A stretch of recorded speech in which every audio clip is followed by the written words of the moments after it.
let's have a look at clay.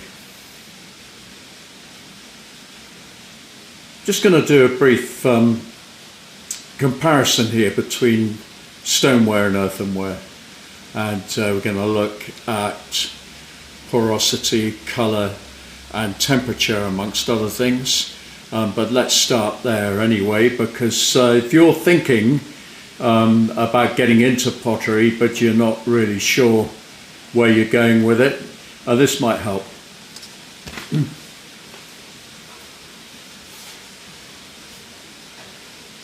Now I've got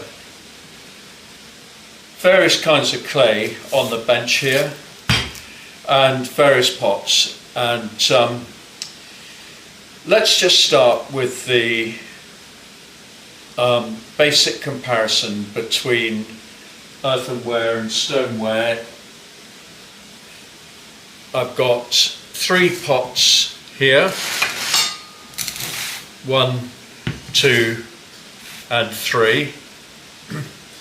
Now 2 of those are the same clay and 1 of them is a different clay. Can you spot which is which? Can you even see them where I put them? No.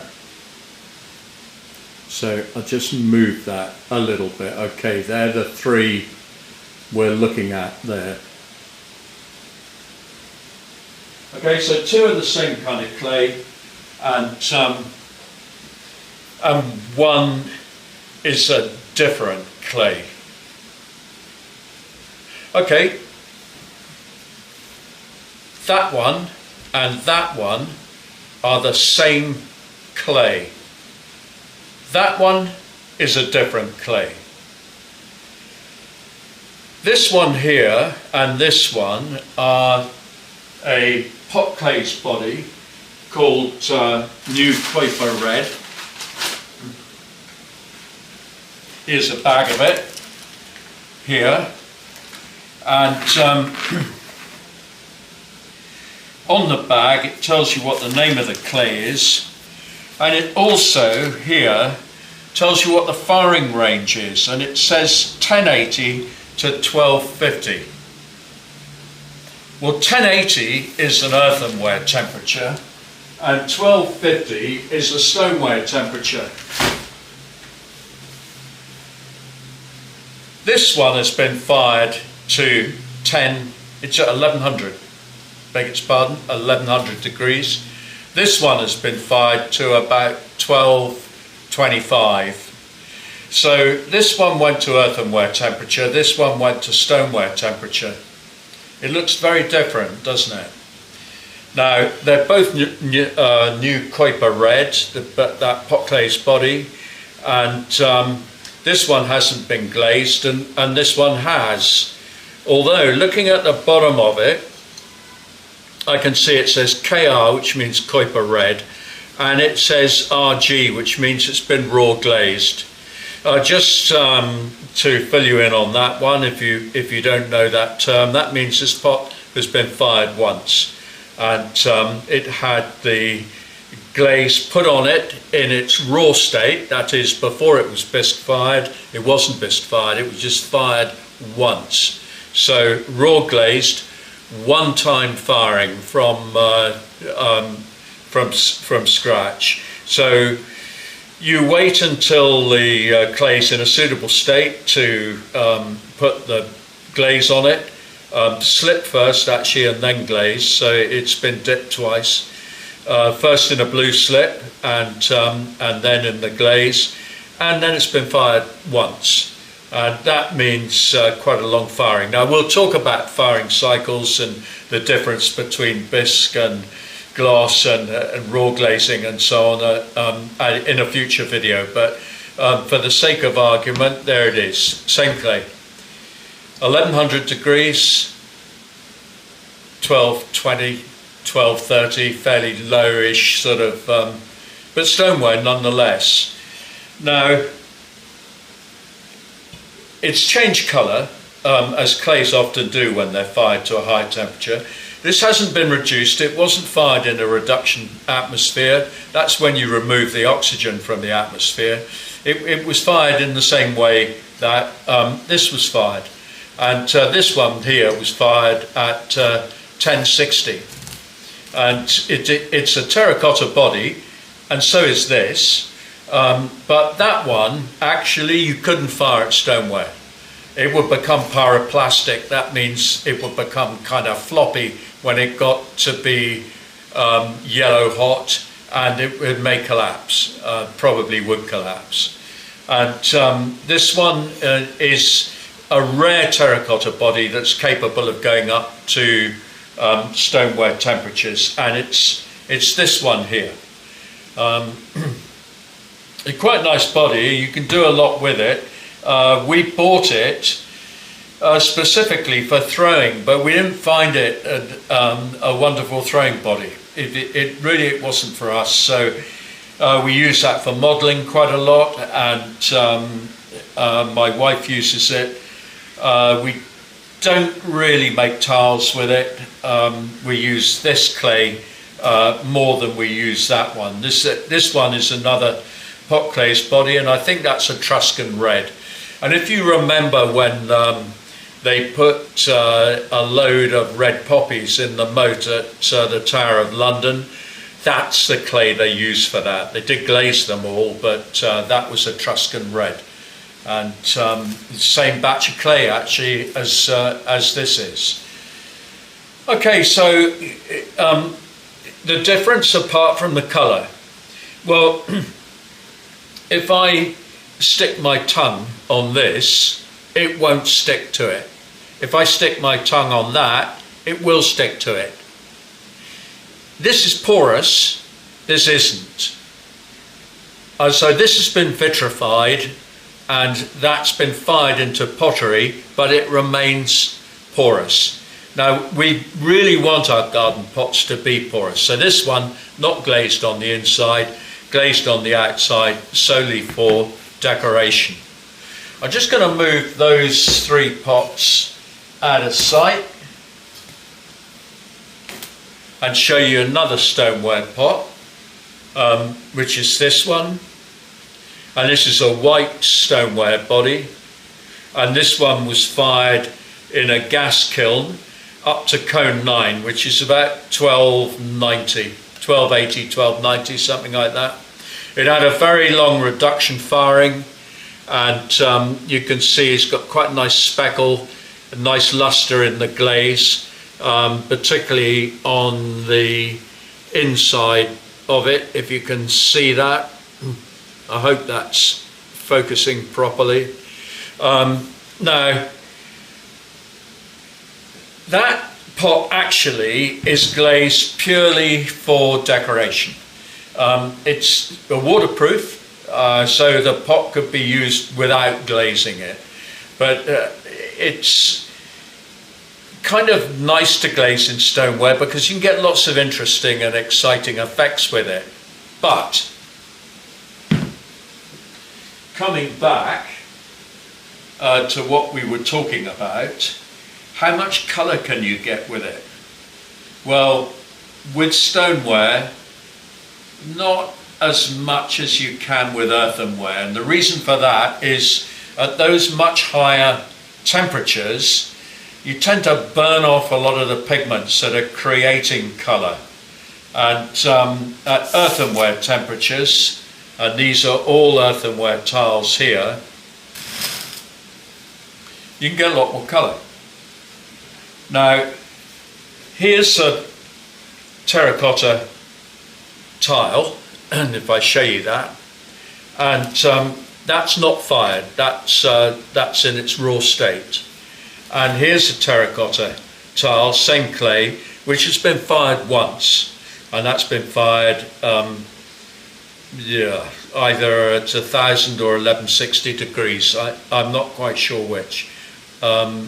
Let's say it's bisque, so it's 1000 degrees. That's our bisque. Don't make a note of that. Right, now this one here, it's not showing a great deal of detail, but the way in which we make these tiles. I'm just going to put a slip on that now. So I've got a bucket of slip mixed back here. Just move that out of the way and check that you can sort of see.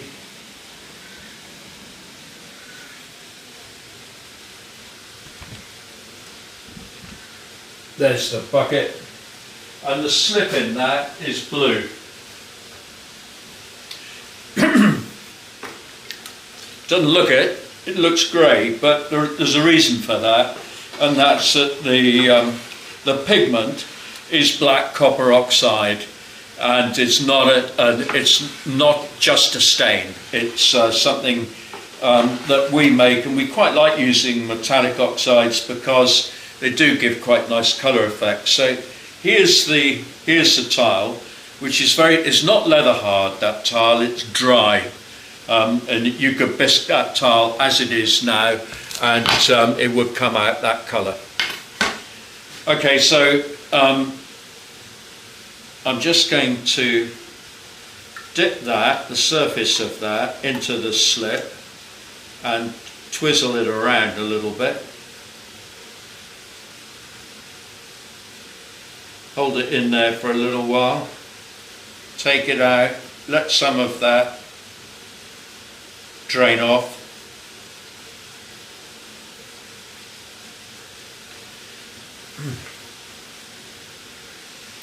Just gonna put it on that grid there and let it dry out.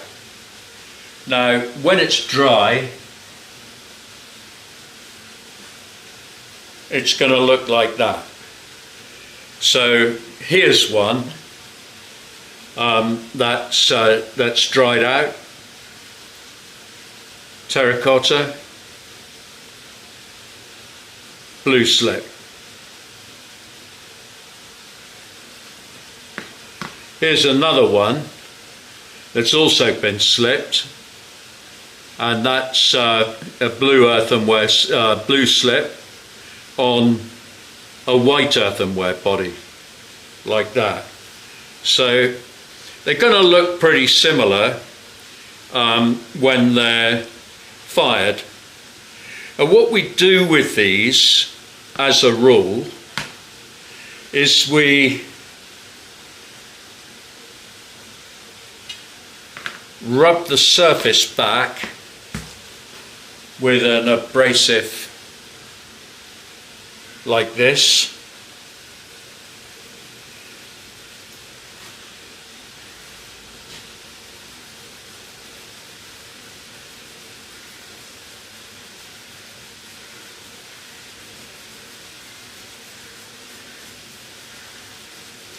These are oak leaves and acorns on this.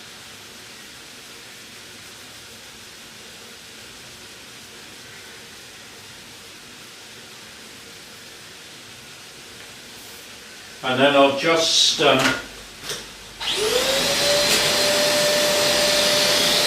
clean it up.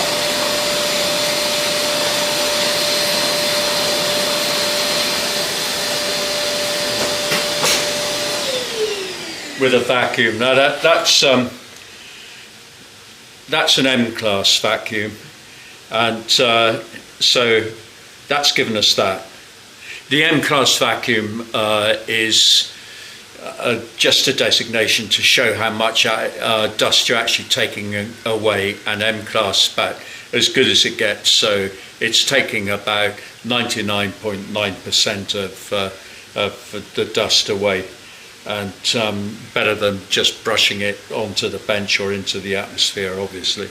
So there we are. That's so actually terracotta is quite useful like that, and we use it a lot. I'm just going to show you some of the tiles that we do with that. I'll show them to you in a minute.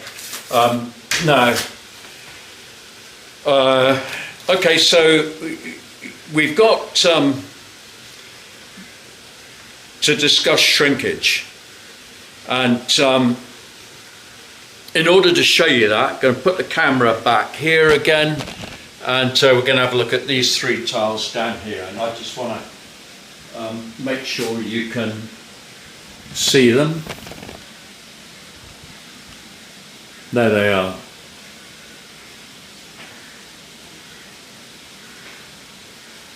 Okay, now if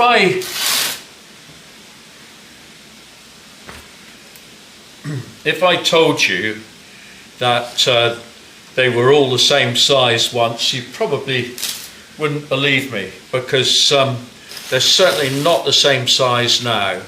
So if I just put that straight edge against them, biggest, next biggest, smallest. Now this one's a white earthenware one, tile. This is a terracotta one, and this is also terracotta, but it's a different terracotta. Okay. Now the difference in shrinkage between making it and glazing it is really marked. Now I know these were all the same size because they were all pressed out of this. So when we roll the tiles out, or we actually virtually print these on the machine behind me, and when we stamp them out, they're stamped out of this cutter, all of them. So they were all the same size when they were made. Now during drying, during the bisque firing and during the glaze firing, they've shrunk quite a bit. So if I now put that one in there like that, you can see that it shrunk. That's how much it shrunk, and we can measure that, and as a percentage, let me guess, something around 8%. I do the same thing with this one, and you can see that that shrunk a lot more, maybe towards 10%, something like that. I need to know this when I'm making tiles. And this one,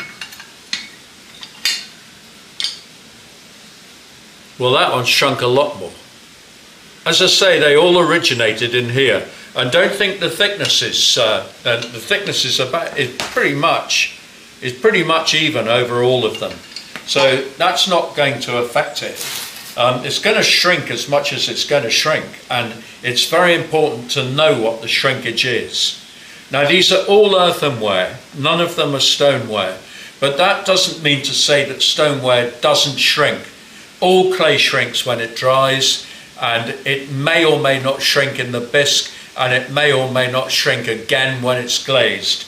They're all a little bit different, so you have to get the clay through to its end state to discover what it is that it's going to do.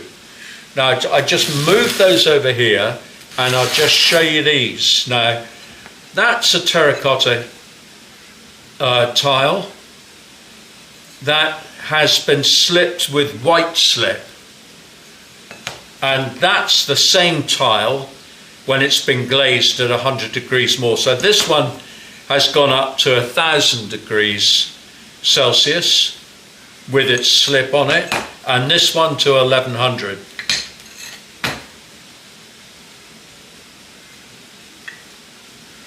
You can see some shrinkage has taken place in the glaze firing. Must have done, mustn't it?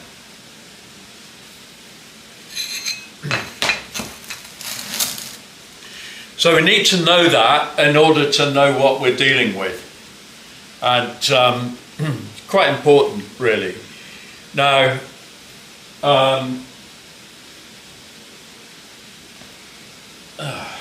dear, I put my little bit of paper down. That was a mistake.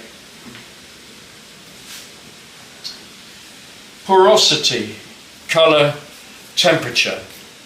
So I've talked about temperature a bit. We've decided or discovered that these have been fired at I think it's cone 06, but it's 1100 Celsius to get here, and the stoneware, this one was cone 9, which is 1280, and with very heavy reduction.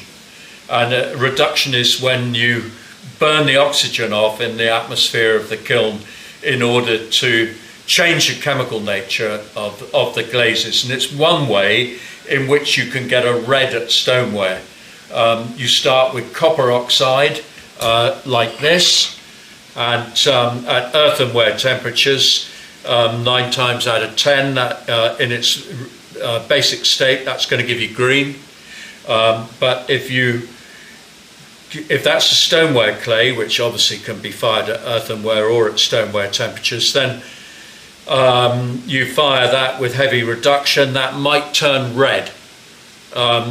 It's a chemical reaction, and that's how you get a red, and how you get a lot of different effects in stoneware firings.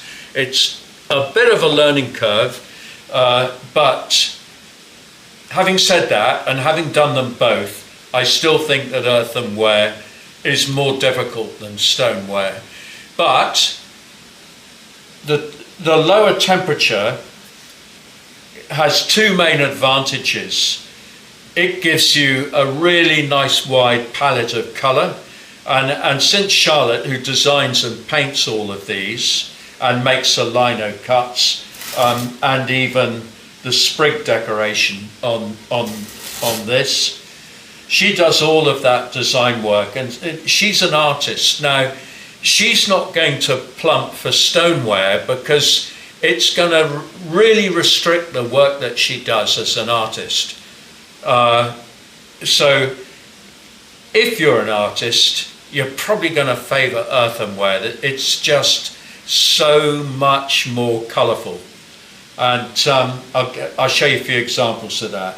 The other thing is, because you're going considerably further down the temperature range, you're firing at about 1100, when you fire a kiln, it gets progressively more difficult to get up to those very high temperatures. You're losing a lot of temperature out of the walls of the kiln, and you're really struggling. You're burning up a lot of fuel, and that can be very expensive. Now, we fire with electricity here, and our electricity prices were jacked up about 500% 2 years ago.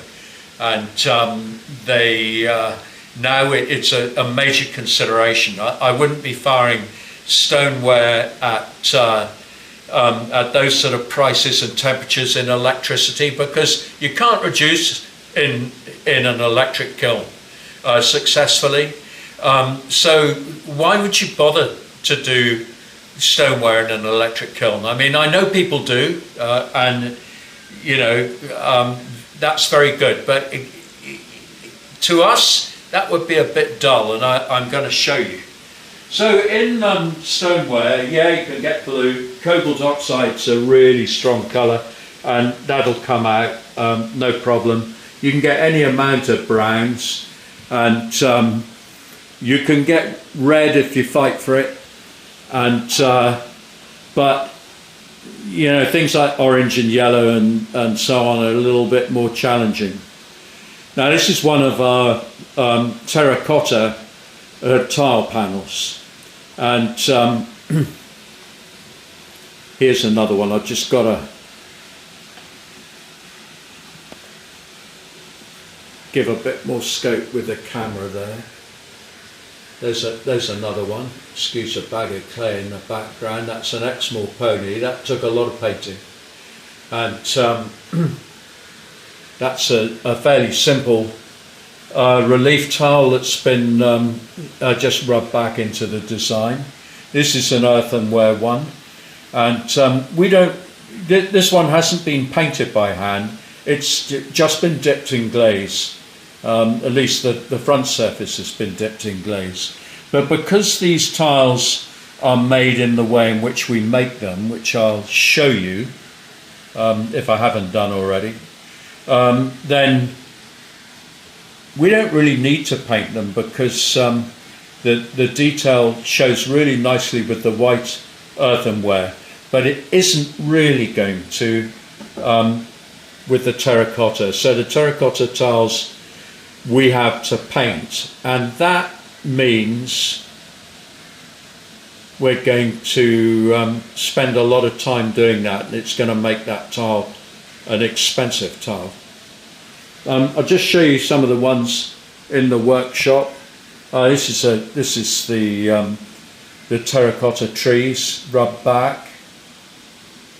So this is a blue slip I put on, and then I showed you how we rubbed that off.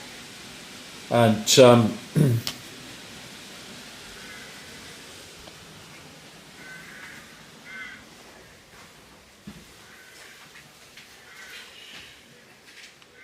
these are some more of the terracotta tiles. That's a red deer, that's a wren.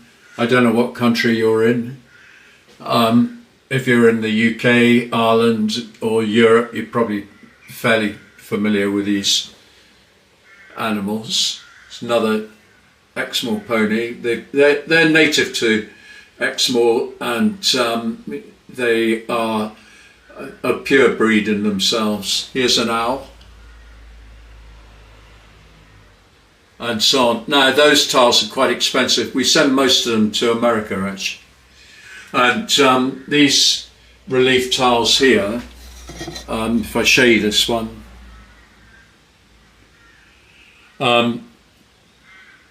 we can produce a lot cheaper because the white earthenware shows that relief decoration through without us having to do any more than simply print that tile. So the work's been done by Charlotte when she carved this, and she doesn't have to paint every tile individually because the white earthenware in the background is working in harmony with the blue translucent glaze. Same thing with the little 4-inch tiles. So now just coming on to colour once more in earthenware. Here's a little earthenware jug, and it has some birds flying around the rim, and it has some flowers on it, and that black decoration down there is graffito. In other words, it's been painted on and then it's been carved through into the white background behind it. I mean, there's nothing to stop you from doing that in stoneware, but you can see these little ladybirds on the cane toppers. They're colourful, and you'd have trouble doing that in stoneware. So if you're an artist, you know, you've got a much better palette, a much wider range of choices in colour.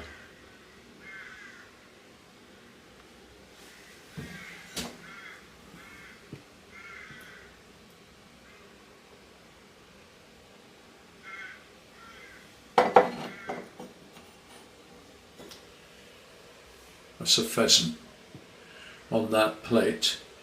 Okay, well, there we go. We've covered some of the differences in clay.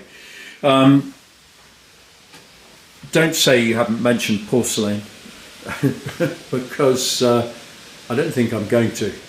I don't know a lot about porcelain. I've never used it. But by reputation it's a bit difficult. It's a very high-fired body. And it's generally thought not to be particularly suitable for beginners, but you know, it depends what you want to do. I mean, if you're making stuff you want light to pass through because it's sort of semi-translucent, then that might be the clay for you. And if you're making jewellery, that might also, you know, you may also favour that. But bear in mind that it's a fairly unforgiving body, and it has to be fired to a pretty high temperature. And if you really want more information on porcelain, I think you're going to have to cast around on the internet a bit and find somebody who's doing a vlog and uses it all the time. I don't want to lead you down the garden path on that one, or on any one either, come to that, because the basic reason we're doing this is to try and help you with any technical issues you might have, answer a few questions that a lot of people ask, and by all means fire some stuff back at us. If there's some way in which we can help, we'll do our best. Okay, well, thanks very much for joining us, and we'll revisit this subject, I promise, and because I'm bound to think of a few things that I didn't cover, and we'll come back to that. So hopefully see you then.